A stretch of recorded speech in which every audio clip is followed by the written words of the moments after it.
Dalawang magkaibigan ang nakahiligan ng paninirador ng mga ibon sa gitna ng kagubatan. Ano ang purpose nila sa ginagawa nila na yon? Wala, just for fun lang. Nagyayabangan din kung sino sa kanila ang pinakamaraming nadisgrasya ng mga ibon. Hanggang ang libangan nila na yon ang nagdala sa kanila sa isang nakapangingilabot na karanasan. Ang mga ito ay sina Philip at Norman. Best of friends ang turingan nila sa isa't isa. Parehas na kolehiyo ang mga ito na sa Maynila nag-aaral. Tuwing uwi sila sa probinsya nila sa Batangas kapag semester break ay ang paninirador ng ibon ang nakahiligan nila na pampalipas ng oras. High school sila nang mag-umpisa sa ganitong bisyo. May masukal kasi nakagubatan pa sa lugar nila na madalas nilang puntahan kahit noong mga bata pa sila. Hindi naman sila sinisita ng mga magulang kapag nagagawi sila roon. Wala pa naman kasing insidente ng aksidente, pagkamatay o pagkawala sa naturang kagubatan. Although may mga kwento-kwento na madalas daw magpakita doon ang isang babae na nakasuot ng puting kamiseta, lalo na sa gitnang bahagi ng kagubatan. Sabi ng ilan ay diwata daw ito. Ang ilan naman ay sinasabi na ito daw ay isang multo. Sa tagal na nagagawi doon ang magkaibigan ay never pa nilang nakaharap ang nasabing nilalang. Kaya alam nila na kwentong barbero lang iyon na ginagamit bilang panakot sa mga bata. Madalas pumunta ang dalawang ito sa gubat ng mga bandang 3:00 ng hapon. Ayon kasi sa kanila ay may isang portion sa loob ng gubat na iyon ang pinamumugaran ng mga ibon na iba't iba ang kulay. Paboritong tiradorin ni Norman yung ibon na kilyawan kasi pwede itong katayin, habang si Philip naman ay may punteriya din na ibon na hindi naman ito alam ang pangalan. Basta yung may kahabaan ng tuka, kulay itim at asul ang balahibo nito. Nang isang sem break ay muling nagkita ang matalik na magkaibigan. Gaya ng dating nakagawian ay napag-usapan nila ang pagpunta sa kagubatan para manirador. Ngunit sa puntong ito ay iniba nila ang oras ng kanilang lakad. Kung dati ay hapon, ngayon ay sa gabi na sila maninilo ng mga ibon. Iba na kasi ang init at singaw ng araw sa hapon, kaya para hindi sila mainitan ay gabi na sila lalakad. Agad silang nagkasundo sa bagay na yon. Dagdag pa ni Philip ay nag-level up na daw ito. Hindi na tirador ang gagamitin niya. Tinanong siya ni Norman kung ano na daw. Sinabi naman nito na bukas ay ipapakita niya iyon sa kaibigan. Sorpresa daw. Tumango na lang si Norman bilang tugon at pagkadaka ay nagpaalam na din na uuwi at pinaalala pa ang usapan nila kinabukasan ng gabi. 6:00 ng gabi ay gumayak na si Norman ng mga dadalhin para sa pagtungo nila ng kaibigan sa loob ng kagubatan. Isinilid nito sa bag ang gagamitin na tirador, tumbler na may laman na inuming tubig at ilang chichirya. Nagdala din siya ng flashlight. Na makumpleto na ang mga gamit ay nagpaalam na ito sa magulang. Noong una ay ayaw itong payagan. Kung kailan daw gabi ay saka mapupunta doon. Pero kalaunan ay nakumbinsi din ito ang mga iyon. Naglakad na si Norman patungo sa bahay nila Philip. Nang marating niya ang lugar, ay naabutan niya ang kaibigan na naglilinis ng isang mahabang bagay na animoy baril. Pagkakita sa kanya nito ay pinatuloy siya nito sa balkon at inalok na umupo. Sinabi pa nito na maya-maya sila aalis dahil kakain na muna sila ng hapunan. Sumang-ayon naman si Norman. Ipinagpatuloy ni Philip ang paglilinis sa naturang bagay, saka tila may naalala. Buong pagmamalaki nito na iniabot ang bagong linis na bagay sa best friend, saka nagwika na. Iyan ang gagamitin ko ngayong gabi para masyubol ang ibon. Ganyan. Nabili ko yan sa kaklase ko. Ganda, di ba? Namamangha si Norman na sinipat-sipat ang naturang gamit. Kahit hindi siya marunong gumamit, ay tila gusto rin niya ng ganon. Nagsalita pang muli si Philip. Dalawa sana bibilin ko para tig-isa tayo. Kaso iisa na lang daw yan. Kaya halap na lang tayo sa recto pag makaluwas na ulit tayo. Iniabot na ito pabalik ni Norman kay Philip at sinabi na okay na sa kanya ang tirador. Classic ika niya. Saka doon daw siya sanay na. Nagkatawanan pa silang magkaibigan. Maya-maya ay kumain na sila ng hapunan saka lumarga na ng lakad patungo sa kagubatan. Nang marating nila ang gubat ay nanibago ang magkaibigan. Matataas na kasing hindi hamak ang mga talahib sa bungad noon. Tinatapakan na lang nila ito habang tinatahak ang daan papasok doon. Madilim ang kinalulugaran nila na yun. Paisa-isa nilang tinatanglawan ang mga nadadaanan na puno. Wala silang nakikita ng mga ibon sa bahaging iyon, kaya nagpatuloy pa din sila sa paglalakad hanggang sa masapit ang gitna ng gubat. Tahimik lang sila na naglalakad dahil sa ayaw nilang makaistorbo sa mga tinatarget na mga hayop. Ilang sandali pa ay narating na nila ang pinakagitna ng gubat. Walang anumang ingay na maririnig sa bahaging iyon kundi ang huni na nililikha ng mga panggabing ibon. May malaking bato doon kung saan nagsisilbing palatandaan nila. Doon din sila madalas na umupo o hindi kaya ay pumwesto kapag maninirador na. Ibinaba na nila ang mga dala nilang bag. Iginalagala na ni Norman ang paningin sa mga puno gamit ang flashlight. Naghanap ng target at nang makakita siya ng isang sanga na magkakahilera ang mga ibon ay ipinakita niya iyon kay Philip. Ngumiti ang kaibigan.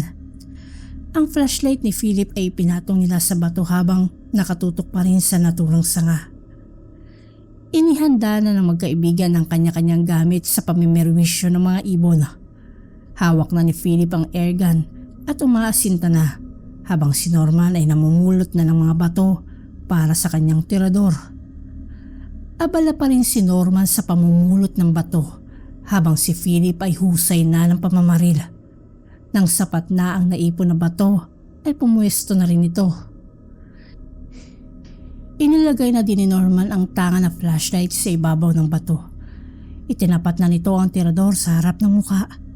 Ipinikit ang isang mata saka hinila ang goma na may laman ng bato. Nang asintado na ang isang ibon ay binitawan na nito ang goma. Sa pula ang isang kulay brown na ibon. Tuwang-tuwa ang magkaibigan. Nag-fist bump pa nga ang mga ito.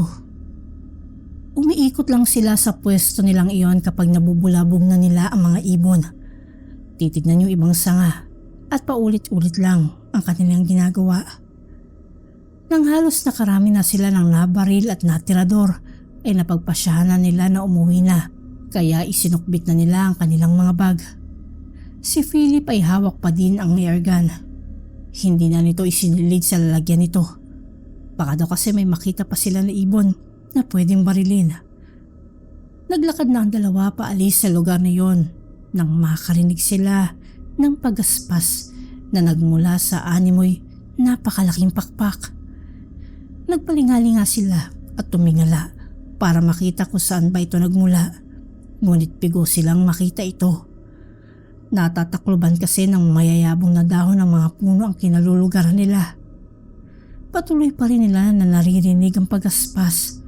Sa pakiwari nila ay paikot-ikot lamang ito sa gawing taas nila. Hindi nila talaga ito makita kaya nagpatuloy na lamang sila sa paglalakad. Nawala na rin naman pagkadaka ang pagaspas saka nakarinig ng tila may humapon sa kung saan. Sa wari nila ay napakalaking ibon ito dahil sa narinig pa nila ang pagkabali ng sanga na pinaglagakan ito. Binaliwala na lamang nila iyon saka nagpatuloy sa paglakad. Malapit na sila sa bungad, palabas ng gubat, nang wala sa sariling lumingon si Norman sa pinagmulan nila. Dahil sa madilim ay iginala nito ang flashlight sa bahaging iyon. Nang bigla ay nahagip ng ilaw nito ang isang napakalapad na pakpak na kulay itim. Nanlaki ang mga mata ng lalaki na nahihindik at hindi halos maialis ang mga mata sa naturang nilalang. Pilit din itong inaabot ang kaibigan na ng mga pagkakataon na iyon ay may ilang dipa na rin ang distansya mula sa kanya at patuloy na naglalakad palabas ng gubat. Patuloy pa din na tinatanglawan ni Norman ang nasabing pakpak nang walang ano-ano ay humarap ito sa kanya. Kitang-kita nito ang mukha ng babae na may bahid pa ng dugo ang bibig nito. Sa paggawa rin niya ay minginangasab ito ng mga sandaling iyon at naistorbo niya dahil sa pagkakatutok niya ng ilaw. Pagkakita ni Norman sa nilalang ay ubod lakas na humiyaw ito saka kumaripas ng takbo. Dinaanan nito si Philip na napahinto nang marinig ang palahaw niya. Naghihiyaw ito na kinaladkad ang kaibigan na naguguluhan pa ng mga oras na iyon. Pinahihinto nito si Norman at nagtatanong kung ano ba iyon. Nagalit na ito at sumigaw ng, Takbo tol! May aswang! Dalian mo! Natatawa si Philip sa narinig pero naputol ang pagtawa niya na iyon nang marinig ulit ang pamilyar na tunog ng pagaspas. Muli niyang narinig ang pagsigaw ng kaibigan, ngunit mas pinili niya ang lumingon sa pinagmumula ng tunog na iyon. Subalit dahil sa ginawa niya na iyon, ay nabuwal na ito dala ng sobrang takot, sapagkat ng mga sandaling iyon ay palipad na sa direksyon nila ang isang wakwak.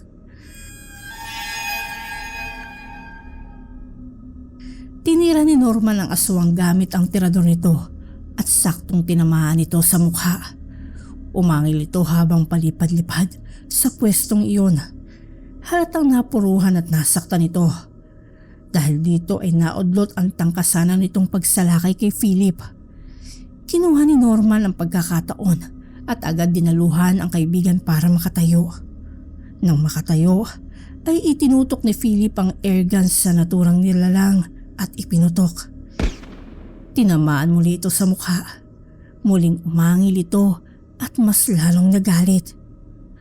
Walang lingon-lingon na tumakbo ng ubod bilis ang magkaibigan hanggang sa marating nila ang kalsada. Saka sila nagsisigaw ng tulong. Sakto na may mga tanod na nagro-ronda sa gawing iyon ng barangay at nakita sila. Dinala sila ng mga ito sa barangay hall para makapanayam. Hindi naniniwala ang ilan sa mga ito. Iginiit nila na aswang ang kanilang nakita. Inihatid na lamang sila ng service ng barangay pauwi sa kanilang mga bahay. Kinabukasan ay magkasama ulit ang magkaibigan, ngunit wala na silang balak na bumalik pa sa gubat na iyon. Nagkayayaan na lamang sila na maglaro ng basketball. Habang nasa daan ay abala silang pinagkukwentuhan ang naganap sa gubat. Bigla ay nakasalubong nila ang isang ginang na nakapandong ng itim na scarf. Umarang ito sa harap nila, dahilan para mahinto sa paglalakad ng mga lalaki. Saka nito dahan-dahang inaalis ang nakataklob sa ulo nito. Dito ay nagimbal sina Philip at Norman sa nakita, sapagkat ang ginang ay may malaking sugat sa noo at ang isang mata nito ay namamaga. Napakatalim ng pagkakatitig nito sa dalawang binata habang unti-unting humahakbang palapit. Ang dalawa naman ay parehas na nangangatog sa takot sapagkat ng sandaling iyon ay alam nila na ang kanilang nasa harapan ay ang aswang na nakaengkwentro nila ng nagdaang gabi.